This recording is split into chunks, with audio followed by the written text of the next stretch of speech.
I am a 24-year-old young woman living in the north, far away from my family. I recently lost my mother, and the pain of her absence still follows me everywhere.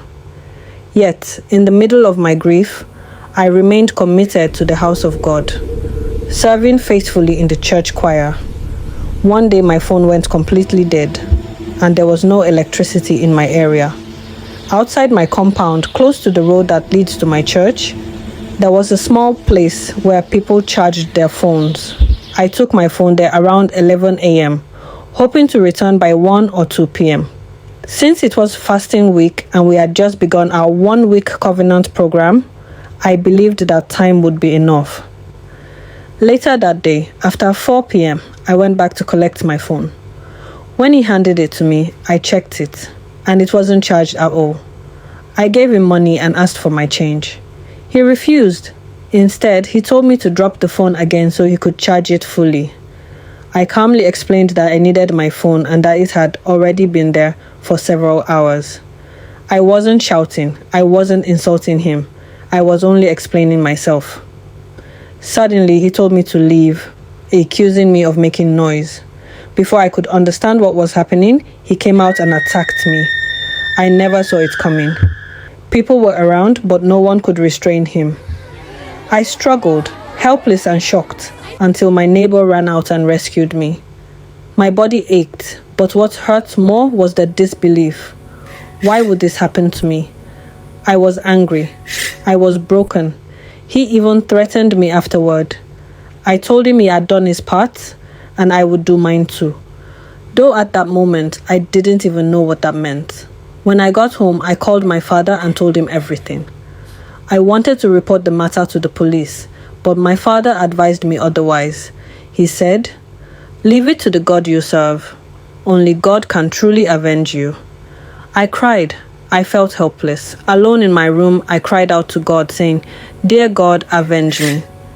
Then I prepared myself and went to church. Throughout the service, my mind kept replaying everything that had happened. I remembered my father's words.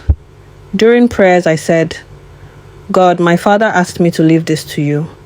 I call on the police of heaven, take over this case and avenge me." After the service, as I was leaving, I stopped to greet one of my aunts in the church.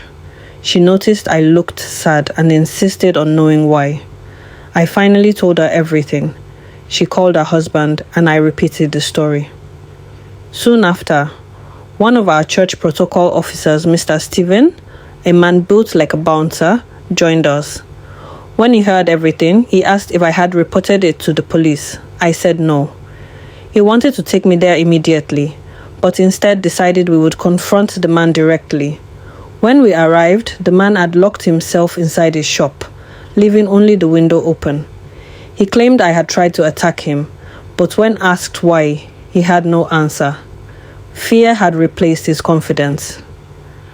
As this was happening, one of our pastors, a respected professor, drove by, stopped, and asked what was going on. As I began to explain, church members started gathering.